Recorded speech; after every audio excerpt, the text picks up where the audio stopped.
नमस्कार सभी दर्शकों का बहुत बहुत स्वागत। आज हम चर्चा कर रहे हैं मीन, तुला और वृषभ राशि पर।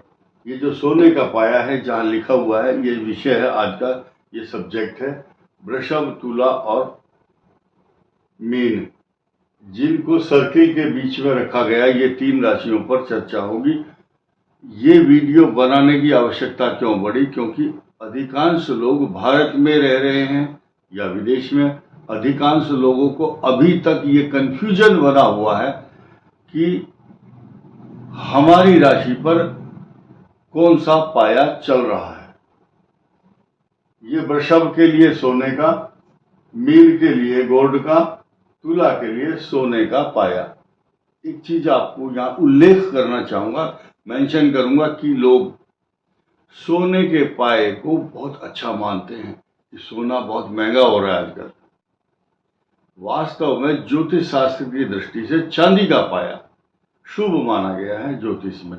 उसके बाद तांबा, उसके बाद नंबर आता है सोने का, और चतुर्थ नंबर, चौथा नंबर आता है लोहपाद, लोहे का, आयरन का पाद।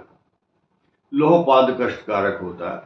अब ये वीडियो बनाने की आवश्यकता इसलिए पड़ी, कुछ लोगों ने प्रश्न किया कि क्या हमारा जो कर्क राशि के लिए या मीन के लिए, तुला के लिए और वृषभ के लिए जो पाया चल रहा है, क्या हमारा जो लग्न है, क्या उस लग्न पर भी उस पाए का प्रभाव होगा, या लग्न से इन स्थानों पर शनि होने के कारण कौन सा पाया होगा। तो फॉर योर काइंड इंफॉर्मेशन, मैं आपकी जानकारी के लिए बताना चाहूंगा, लग्न से पाए का निर्धारण नहीं किया जाता। लग्न से पाए का कोई संबंध नहीं है।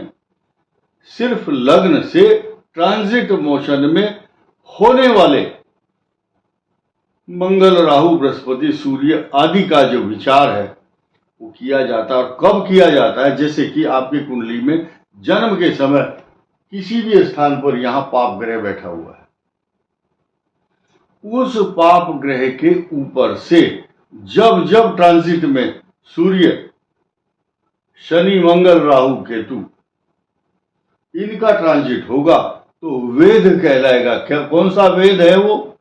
कि मान लिया यहां अष्टम भाव में सूर्य है किसी का, या मंगल है, राहु, केतु या शनि है। अब सूर्य हर महीने ट्रांजिट करते हैं, घूमते घूमते जब सूर्य का अंक यहाँ पर आ जाएगा भ्रमण का, ट्रांजिट का, ये महीना होगा 8 नंबर, 15 नवंबर से 15 दिसंबर तक। एक एग्जाम्पल दे रहा हूं मैं आपको।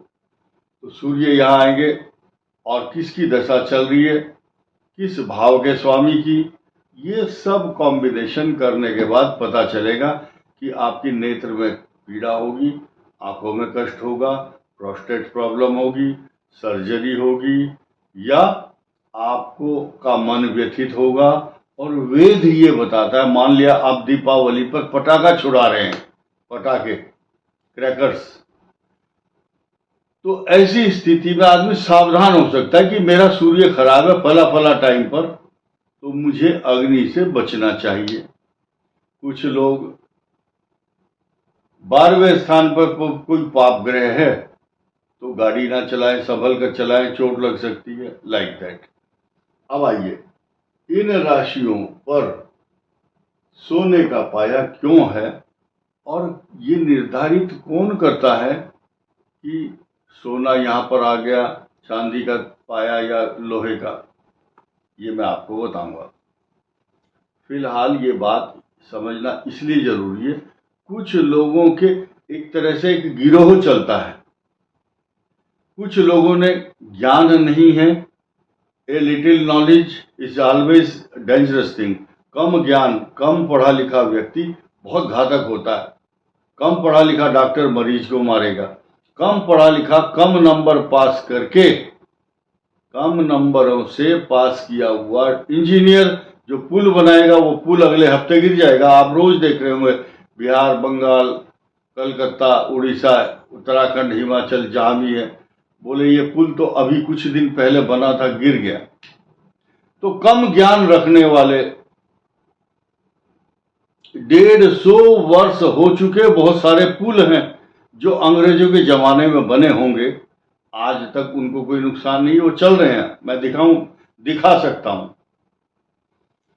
अब क्या है कि जो कम ज्ञान रखने वाले ज्योतिषी हैं वो ज्यादा घातक हैं।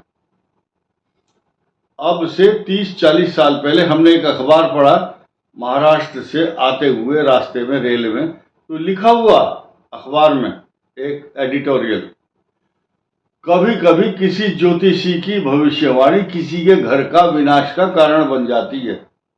मैंने पढ़ा वो।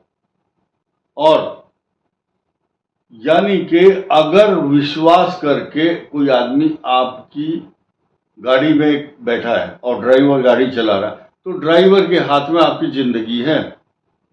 ठीक इसी प्रकार ज्योतिष का जो विषय है वो ये है कि ये निर्धारित करते हैं कि आपके लिए कौन से प्लान, कौन सा पाया ठीक होगा।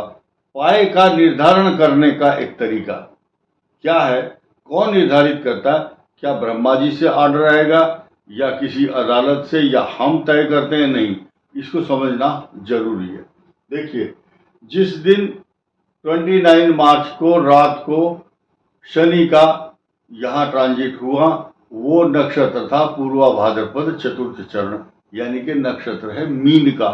और इत्तफाक क्या है? इत्तफाक, वो भाग्य से शनि आ भी रहा है मीन राशि में ही। इससे कंफ्यूज हुए लोग बात।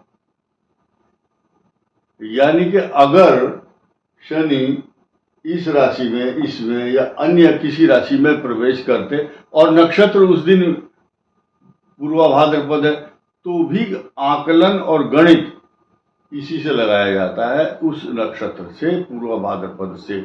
अब पूर्वा भाद्रपद यहां से ये जो भाव है ये 11वां है। 11वां भाव सोने का पाया। तुला राशि से छठे भाव सोने का पाया, तुला के लिए सोना। अब बची मीन राशि। मीन राशि, क्योंकि मीन राशि से काउंट करते हुए जब चलेंगे तो 1 नंबर आएगा, पहली ही राशि है मीन, तो मीन पर भी सोने का पाया रहेगा। जबकि मीन राशि पर इससे पहले 2-2.5 साल तक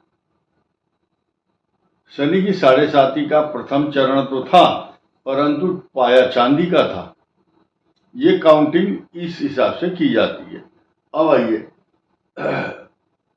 ये जो वृषभ से एकादश भाव में है, ये शनि की दृष्टि है। यहाँ पर व्यथित और पीड़ित करता है इस राशि को, लेकिन ज्यादा टेंशन नहीं देता। झुंझलाहट, अशांति, उलझने, जो काम 1 महीने में बनना है वो 2 महीने में बनता है। जहां 10 रुपए खर्च होने वहां पर 1000 रुपए खर्च होते हैं। इनसिक्योरिटी लगी रहती है मन में। तुला के लिए छठा भाव है ये, लेकिन शत्रुओं का विनाश, शत्रु के साथ साथ रोग बीच बीच में उत्पन्न होते हैं। कौन से रोग?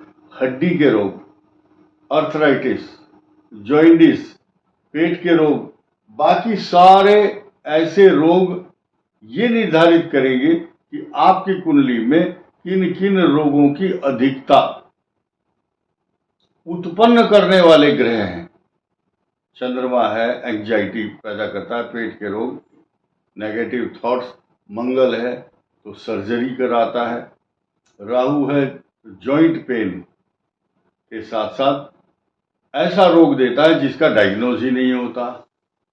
केतु इन्फेक्शन करता है, तथा शनि जो है ऐसे रोग उत्पन्न करेगा जो आपको लॉन्ग टर्म ट्रीटमेंट, लंबे समय, लंबी अवधि तक चिकित्सा, असाध्य रोग,